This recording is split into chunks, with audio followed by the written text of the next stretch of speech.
Hello there. Today I'm delighted to be taking a look at a classic Chablis, Chardonnay from northern Burgundy. This is William Fevre's 1er Cru, Vaillons, and it's a 2019 vintage of that. So it has a nice little bit of age there. So William Fevre, the Fevre family evidently had lived in the Chablis region for about 250 years, but it wasn't until the late 1950s that William Fevre starts his domain, and he runs it and he builds up an incredible reputation for it in the period up until 1998, when he sells to Domaines Henriot, the champagne producer, and they also own the Bordeaux negociant and producer Bouchard. So it's now in a stable with some really fine French wines. The estate itself really quite prestigious in terms of the vineyards it has. They've got about 50 hectares or so of vines, slightly over, but of those, something like 17 hectares of those are Grand Cru, and another 12 or 13 or so are 1er Cru. So it's quite a large proportion of the best vineyards being owned there.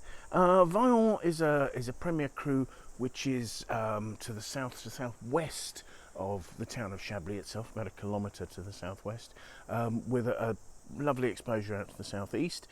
It's quite a large 1er Cru, and in fact is comprised of a number of other smaller wines that are allowed to give their own names to wines, should they wish, but more often seen as Vaillons.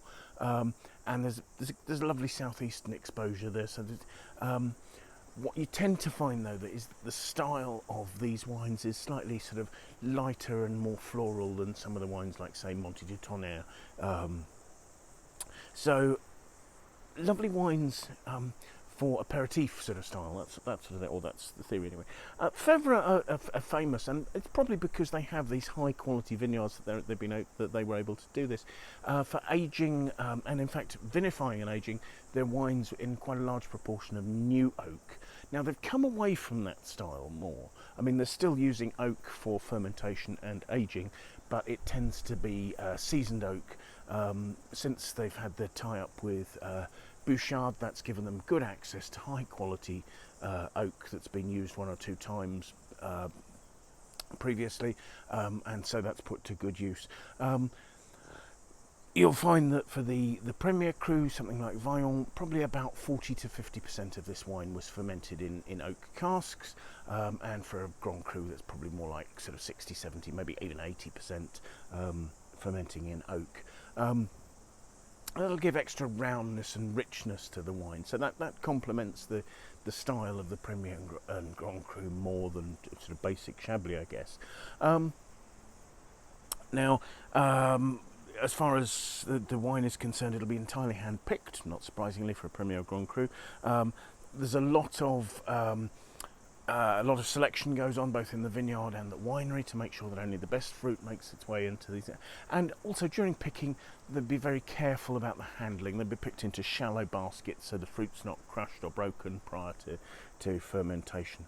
So fermenting in oak, with probably quite a large influence of the yeast lees, the dead yeasts, after fermentation being kept in the wine, and that will influence the flavours there. So let's have a look at it and see what we've got here. We've got a wine which has quite a pale, it doesn't look thin, but pale lemon, with perhaps tiny green touches there, but not dominantly so.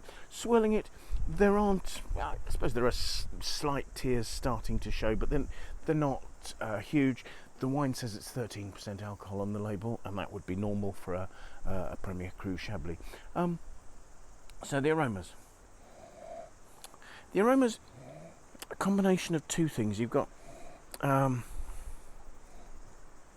you've got a sort of a citric freshness with slightly mineral nature, and you've also got rich, quite creamy notes, really quite vividly creamy, heading almost towards a butterscotch and butter note, with a nice intensity of those. So let's have a taste.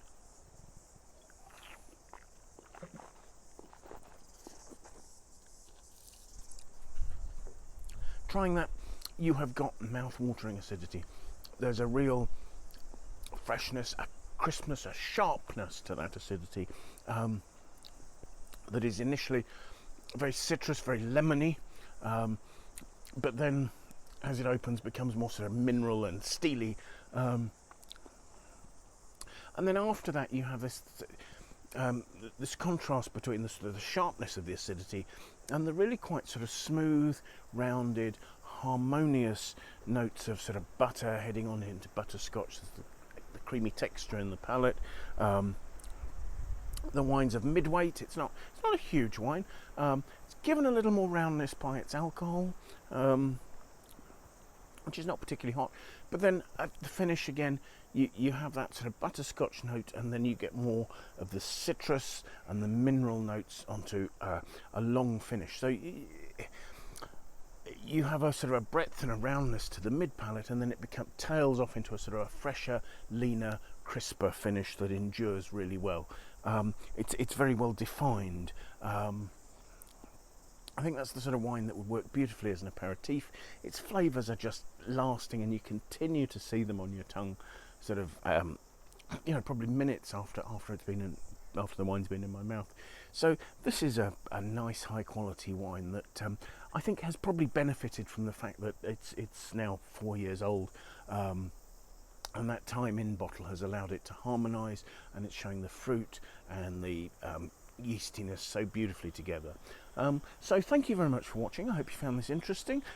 Well worth trying, I think, Fevre's 1er Cru Chablis, and if you've got the patience to age it, that's great. If you enjoyed the video, please feel free to like below or to share this with your friends, and hopefully we'll see you again. Bye now.